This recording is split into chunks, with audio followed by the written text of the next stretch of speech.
Dear friends, welcome to day 6। आज की class में हम करेंगे नाउन, जिसे हम संज्ञा भी कहते हैं। इसके पिछले क्लास में हमने इसकी डेफिनेशन पढ़ ली थी, that noun is a name of a person, place, animal और थिंग। आज हम इसके टाइप्स करेंगे। इसके 5 टाइप्स होते हैं: proper noun, common noun, abstract noun, material noun और कलेक्टिव नाउन। जो प्रॉपर नाउन होता है, ये कोई खास नाम दिया हुआ होता है, स्पेसिफिक नेम होता है। फॉर एग्जाम्पल, मान लीजिए मैं कहती हूँ जॉन। जॉन एक लड़के का नाम है। या मैं कहती हूँ दिल्ली, या मैं कहती हूँ इंडियन ओशन, या गंगा। तो ये सब खास नाम दिए हुए। लेकिन अब इसी के बदले मैं ये ना कहूँ ये कौन सा लड़का है, मैं सीधे बोलूँ बॉय, या मैं बोलूँ सिटी, या मैं बोलूँ ओशन या रिवर। तो अब कौन सी सिटी, कौन सा बॉय, कौन सी रिवर, कौन सा ओशन, जब ये कुछ क्लासिफाइड नहीं होता अलग से, तो हम उसको कॉमन नाउन कहते हैं। लेकिन अगर खास तौर पे हमने स्पेशली उसका नाम बता दिया कि वो जॉन ही नाम का लड़का है या दिल्ली नाम की ही सिटी है, तो ये हो जाती है प्रॉपर नाउन। एब्स्ट्रैक्ट नाउन बोलते हैं इनटैंजिबल थिंग्स को। इनटैंजिबल मतलब होता है जो चीजें अस्पृश्य होती हैं। अस्पृश्य मतलब हम उन्हें छू नहीं सकते, हम उन्हें सिर्फ महसूस कर सकते हैं। मतलब कि वो इमोशंस होती हैं, फीलिंग्स होती हैं। फॉर एग्जाम्पल, मान लीजिए मैं बोलती हूँ honesty. Honesty is the best policy हम बोलते हैं, तो ईमानदारी देख तो नहीं सकते ना, महसूस कर सकते हैं। ऑनेस्टी, ब्यूटी, काइंडनेस, सिंपैथी मतलब होता है सांत्वना। तो ये सारी चीजें हम सिर्फ फील कर सकते हैं, इनको हम लिख नहीं सकते। मतलब इन्हें हम छू नहीं सकते, लिख तो सकते, छू नहीं सकते। Material noun. अब मटेरियल नाउन किसे कहते हैं, मैं ये चीजें मिटा देती हूँ ताकि थोड़ा सा। मटेरियल नाउन कहते हैं कुछ ऐसी चीजों को जिन्हें हम यूज करते हैं, यूज्ड एज इंग्रेडिएंट्स। इंग्रेडिएंट्स मतलब इनके इस्तेमाल से दूसरी चीजें बनाई जाती हैं। फॉर एग्जाम्पल, मान लीजिए मैं लिखती हूँ वुड। वुड से फर्नीचर बनता है। आयरन, आयरन से ग्रिल्स बनती हैं। कॉपर, कॉपर से यूटेंसिल्स बनते हैं। वैक्स, वैक्स से कैंडल्स बनते हैं। मतलब जिन चीजों के इस्तेमाल से दूसरी चीजें बनाई जाती हैं, तो हम उन्हें कहते हैं मटेरियल नाउन। अब कलेक्टिव नाउन किसे कहते हैं, इसके पहले मैं इरेज कर देती हूँ।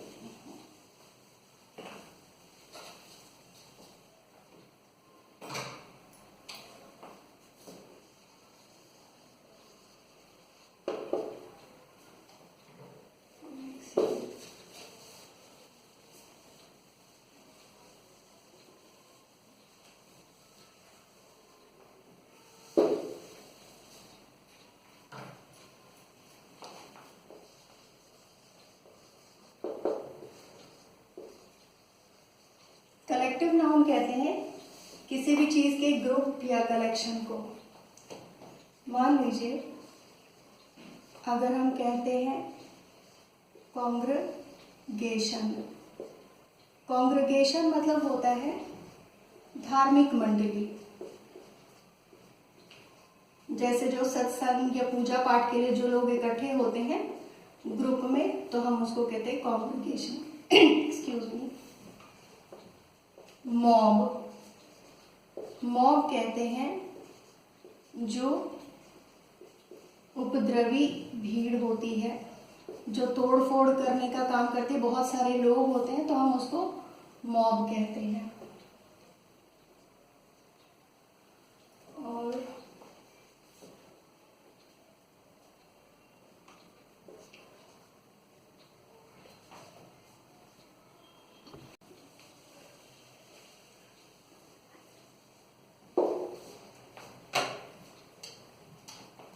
मॉब जो होते हैं वो उपद्रवी भीड़ को कहते हैं। अगर हम होर्ड बोलते हैं तो बर्बर गिरोह, जो जालिम गिरोह होता है, जो लोगों को बहुत जालिम ढंग से जो मारने का काम करते हैं, उनको हम होर्ड कहते हैं। स्पेक्टेटर्स और ऑडियंस, इन दोनों का बेसिकली मीन्स तो दर्शक ही होता है, लेकिन स्पेक्टेटर्स जो होते हैं वो वॉच अ मैच, बेसिकली कोई चीज देखने का उनका समझ ज्यादा होता है। ऑडियंस जो होता है इनका काम सुनने से ज्यादा होता है, मतलब वो देख तो रहे होते हैं, लेकिन अगर कॉन्सर्ट है उसमें लोग गाना सुनने के लिए आए हैं तो हम उन्हें ऑडियंस कहते हैं। वैसे ही अगर हम बेबी कहते हैं तो ये यंग लड़कियों का झुंड होता है, यंग गर्ल्स का जो ग्रुप होता है उसे हम बेबी कहते हैं। प्राइड, शेरों के झुंड को प्राइड कहते हैं। कौवों के झुंड का बड़ा अजीब सा नाम है मर्डर। और अगर बहुत सारे पानी के जहाज हैं तो उनके ग्रुप को हम फ्लीट कहते हैं, और डांसर्स के ग्रुप को हम ट्रूप कहते हैं। इसके बाद अब हम कुछ सेंटेंसेस ऑफ ट्रांसलेशन कर लेते हैं। नाउन का टॉपिक तो खत्म हुआ। अगर आपको इसमें कुछ और अधिक जानकारी चाहिए तो आप मुझे कमेंट बॉक्स में लिख के बता सकते हैं। अब मैंने यहाँ एक सेंटेंस लिखा है, यह बीमारी लाइलाज है, तो इसे हम इंग्लिश में लिखेंगे, this disease is incorrigible. Incorrigible का मतलब होता है लाइलाज। अब अगर हमें इसी का नेगेटिव बनाना होगा तो हम लिखेंगे this disease is not incorrigible. मतलब हमने क्या किया है, सिर्फ ये हेल्पिंग वर्ब जो था इसके साथ में हम नॉट लेकर के आए, बाकी सबका सब वैसा का वैसा ही लिखेंगे। अब अगर हमें इसी सेंटेंस का इंटेरोगेटिव बनाना हो, इंटेरोगेटिव सेंटेंसेस मीन्स क्वेश्चंस, मतलब अब इसी का क्वेश्चन पूछना है, तो हम क्या करेंगे, ये जो हेल्पिंग वर्ब था हम इसे पहले ले आएंगे, तो ये सेंटेंस बन जाएगा, इज दिस डिजीज इनकॉरिजिबल। क्या यह बीमारी लाइलाज है। अब सिर्फ इज लगा देने की वजह से अब ये क्वेश्चन बन गया, लेकिन अब अगर इसी सेंटेंस को हमें नेगेटिव इंटेरोगेटिव में लिखना होगा तो नेगेटिव इंटेरोगेटिव सेंटेंस में हमने लिखा इज दिस डिजीज इनकॉरिजिबल। हमने सिर्फ ये किया है कि यहाँ जो इस सेंटेंस में हेल्पिंग वर्ब था हम उसे पहले ले आए। अब पहले ले आने की वजह से ये क्वेश्चन बन गया। अब इसका मतलब हो गया क्या यह बीमारी लाइलाज है। अब अगर इसी सेंटेंस को हमें, अच्छा मैं काम करती हूँ, मैं इसकी हिंदी भी लिख देती हूँ।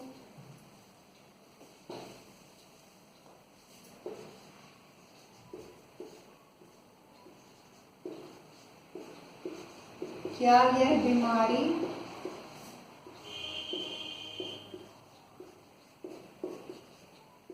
लाइलाज है। अब अगर इसी सेंटेंस को मुझे अब नेगेटिव इंटेरोगेटिव बनाना हो, नेगेटिव इंटेरोगेटिव का मतलब होता है उसमें नहीं भी हो और साथ में वो क्वेश्चन भी बनता हो। मतलब अगर इसी सेंटेंस को अगर मुझे लिखना हो कि क्या यह बीमारी लाइलाज नहीं है, क्या यह बीमारी लाइलाज नहीं है, तो हम उसे लिखेंगे is this disease not incorrigible.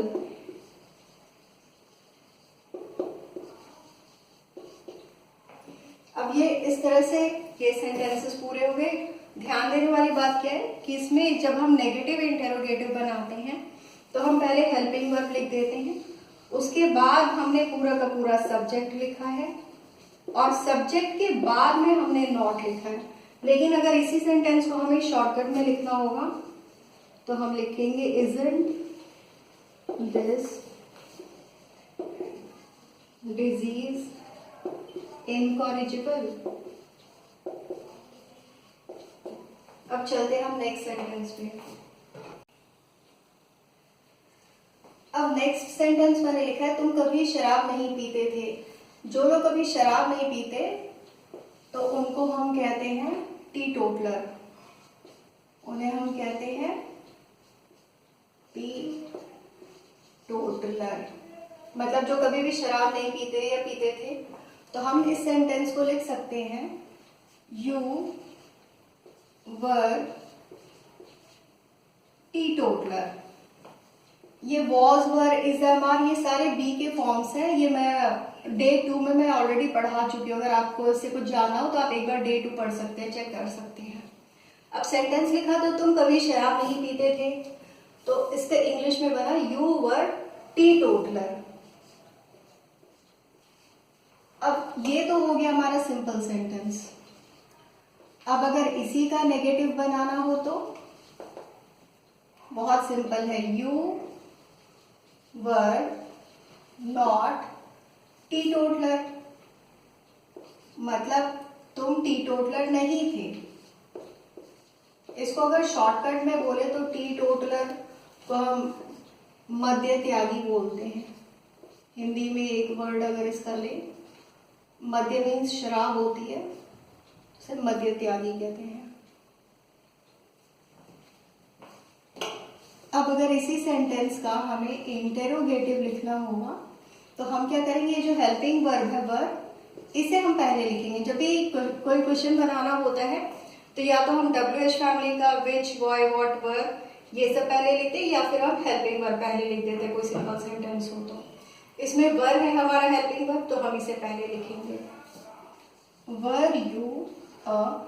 English में एक बात और होती है, आर्टिकल्स देना जरूरी होता है, इसलिए, लेकिन मैंने भी आपको आर्टिकल्स बताए नहीं इसलिए मैं नहीं लिख रही थी, लेकिन मैं लिख देती हूँ। Were you a T toddler. अब अगर इसी सेंटेंस को हमें नेगेटिव इंटेरोगेटिव में लिखना है तो हम लिखेंगे were you not a T toddler. इसका मतलब हो गया, क्या तुम शराब नहीं पीते थे?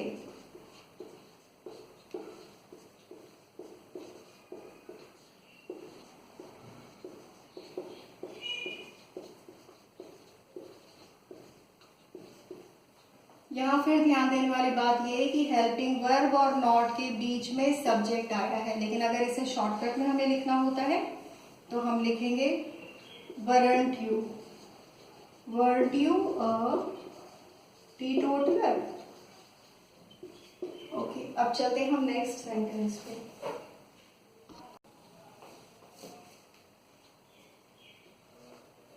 अब मैंने एक सेंटेंस लिखा है कि हमारा भारत लाजवाब है। मतलब इसका कोई जवाब नहीं है, इतना बढ़िया है। हम लिखेंगे आवर इंडिया इज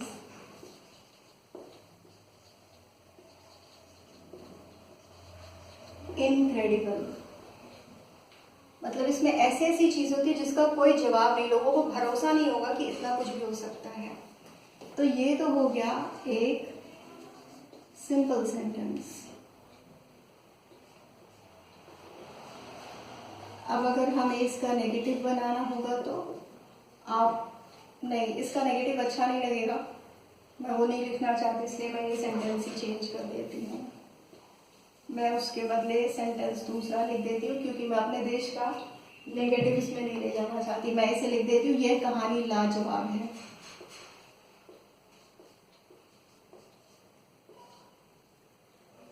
यह कहानी लाजवाब है। This story is incredible. अब नेगेटिव में लिखेंगे this story is not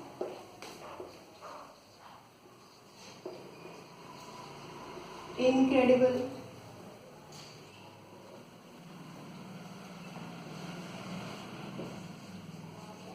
interrogative में हो जाएगा इज दिस स्टोरी